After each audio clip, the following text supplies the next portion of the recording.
ಸಿದ್ದರಾಮಯ್ಯ ಅವರಿಗೆ ತಾಕತ್ತಿದ್ರೆ ಸ್ವಂತ ಪಕ್ಷ ಕಟ್ಟಿ ಬರೀ 5 ಸೀಟು ಗೆದ್ದುಕೊಂಡು ಬನ್ನಿ ಎಂದು ಮಾಜಿ ಮುಖ್ಯಮಂತ್ರಿ ಎಚ್.ಡಿ. ಕುಮಾರಸ್ವಾಮಿ ವಿಪಕ್ಷ ನಾಯಕ ಸಿದ್ದರಾಮಯ್ಯ ಅವರಿಗೆ ಓಪನ್ ಚಾಲೆಂಜ್ ಹಾಕಿದ್ದಾರೆ. ಕೊಟ್ಟ ಕುದುರೆ ಏರಲಾರದವನು ವೀರನೂ ಅಲ್ಲ ಶೂರನೂ ಅಲ್ಲ ಎಂಬ ಅಲ್ಲಮ ಪ್ರಭುಗಳ ಮಾತುಗಳು ಕುಮಾರಸ್ವಾಮಿ ಅವರಿಗೆ ಹೊಂದಿಕೆಯಾಗುತ್ತದೆ ಎಂಬ ಸಿದ್ದರಾಮಯ್ಯ ಅವರ ಹೇಳಿಕೆಗೆ ತಿರುಗೇಟು ನೀಡಿದ ಅವರು, ಈ ಪಕ್ಷದಿಂದ ಬೆಳೆದು ಹೋದವರು ಅವರು. ನಾವೆಲ್ಲ ಇದ್ದಾಗ 50 ಸೀಟು ಗೆದ್ದಿದ್ದು ಅಂತಾರೆ. ನೀವೆಲ್ಲ ಬಿಟ್ಟು ಹೋದ ಮೇಲೆ 40 ಸೀಟು ಏಕಾಂಗಿಯಾಗಿ ಗೆದ್ದಿದ್ದೀನಿ. ಅವರದ್ದೇ ಅಷ್ಟೇ ಅಲ್ಲ, ನಮ್ಮ ಪರಿಶ್ರಮ ಇದೆ ಎಂದು ಹೇಳಿದರು.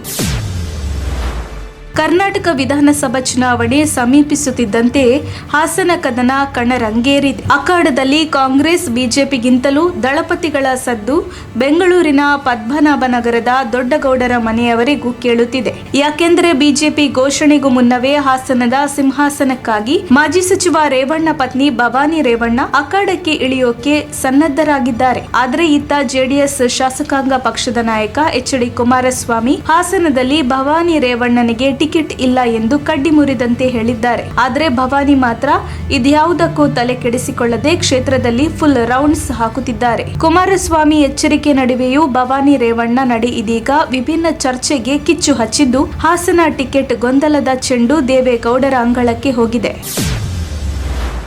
ಜನರ ಗಮನ ಸೆಳೆದಿರುವ ವಂದೇ ಭಾರತ್ ಎಕ್ಸ್ಪ್ರೆಸ್ನ ರೈಲ್ನ ಬೋಗಿಯೊಂದರಲ್ಲಿ ತುಂಬಿದ್ದ ಕಸರಾಶಿಯ ಫೋಟೋವೊಂದು ಇಂಟರ್ನೆಟ್ನಲ್ಲಿ ವೈರಲ್ ಆಗುತ್ತಿದೆ. ವಂದೇ ಭಾರತ್ ರೈಲನ್ನು ಭಾರತದ ಪ್ರಗತಿಯ ಸಂಕೇತವೆಂದೇ ಗುರುತಿಸುವ ಜನರಿಗೆ ಈ ಫೋಟೋ ಇರಿಸು ಮುರಿಸು ತಂದಿದೆ. ಐಎಎಸ್ ಅಧಿಕಾರಿ ಅವನೀಶ್ ಶರಣ್ ತಮ್ಮ ಟ್ವಿಟರ್ ಖಾತೆಯಲ್ಲಿ ಈ ಫೋಟೋ ಹಂಚಿಕೊಂಡಿದ್ದಾರೆ. ರೈಲಿನ ಬೋಗಿಗಳಲ್ಲಿ ಬಾಟಲಿಗಳು, ಪ್ಲಾಸ್ಟಿಕ್ ಬ್ಯಾಗ್ ಹಾಗೂ ಇತ್ಯಾದಿ ತ್ಯಾಜ್ಯಗಳು ಬಿದ್ದಿರುವುದು ಮತ್ತು ಕಾರ್ಮಿಕರೊಬ್ಬರು ಪೊರಕೆ ಹಿಡಿದು ಇವುಗಳನ್ನು ಗುಡಿಸಲು ನಿಂತಿರುವುದನ್ನು ಈ ಫೋಟೋದಲ್ಲಿ ಕಾಣಬಹುದು. ಐಎಎಸ್ ಅಧಿಕಾರಿ ಈ photo hockey V the people ಎಂದು ಕ್ಯಾಪ್ಷನ್ ಕೊಟ್ಟು ಮಾರ್ಮಿಕವಾಗಿ ಜನರ ಬೇಜವಾಬ್ದಾರಿತನದ ಬಗ್ಗೆ ಅಸಮಾಧಾನ ವ್ಯಕ್ತಪಡಿಸಿದ್ದಾರೆ.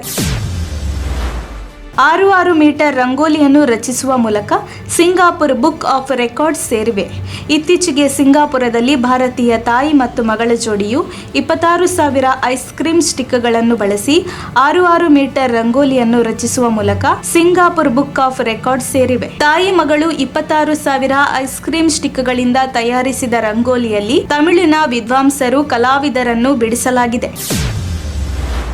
ಚಿಕ್ಕಬಳ್ಳಾಪುರ ಸರ್ಕಾರಿ ಶಾಲಾ ಶಿಕ್ಷಕ ದಂಪತಿಯ ಮನೆಯ ಮೇಲೆ ಕಣ್ಣು ಹಾಕಿದ ಕಳ್ಳರು ಆಡಹಗಲೇ ಮನೆಗೆ ನುಗ್ಗಿ 4 ಲಕ್ಷ ರೂಪಾಯಿ ಮೌಲ್ಯದ ಚಿನ್ನಾಭರಣಗಳನ್ನ ಕದ್ದು ಪರಾರಿಯಾಗಿದ್ದಾರೆ. ಚಿಕ್ಕಬಳ್ಳಾಪುರ ಜಿಲ್ಲೆ ಬಾಗೇಪಲ್ಲಿ ಪಟ್ಟಣದ 21ನೇ ವಾರ್ಡ್ ನಿವಾಸಿ ಮುನಿರಾಜು ಆರ್ವಿ ಹಾಗೂ ಭಾಗ್ಯಮ್ಮ ಅನ್ನೋ ಶಿಕ್ಷಕ ದಂಪತಿಯ ಮನೆಯಲ್ಲಿ ಕಳ್ಳತನವಾಗಿದೆ. ಶಿಕ್ಷಕ ಮುನಿರಾಜು ಪ್ರಸ್ತುತ ಬಾಗೇಪಲ್ಲಿಯಲ್ಲಿ ಸಾರ್ವಜನಿಕ ಶಿಕ್ಷಣ ಇಲಾಖೆಯಲ್ಲಿ ಕ್ಷೇತ್ರ ಸಂಪನ್ಮೂಲ ಕೇಂದ್ರದಲ್ಲಿ ಬಿಐಇಆರ್ಟಿಸಿ ಸಂಪನ್ಮೂಲ ವ್ಯಕ್ತಿಯಾಗಿ ಕರ್ತವ್ಯ ನಿರ್ವಹಿಸುತ್ತಿದ್ದಾರೆ. ಇನ್ನು ಮುನಿರಾಜು ಪತ್ನಿ ಭಾಗ್ಯಮ್ಮ ಸಹ ಶಿಕ್ಷಕಿಯಾಗಿದ್ದು ಬಾಗೇಪಲ್ಲಿ ತಾಲೂಕು ಮಿಟ್ಟೆಮರಿ ಗ್ರಾಮದ ಸರ್ಕಾರಿ ಹಿರಿಯ ಪ್ರಾಥಮಿಕ ಶಾಲೆಯಲ್ಲಿ ಶಿಕ್ಷಕಿಯಾಗಿ ಕರ್ತವ್ಯ ನಿರ್ವಹಿಸುತ್ತಿದ್ದಾರೆ.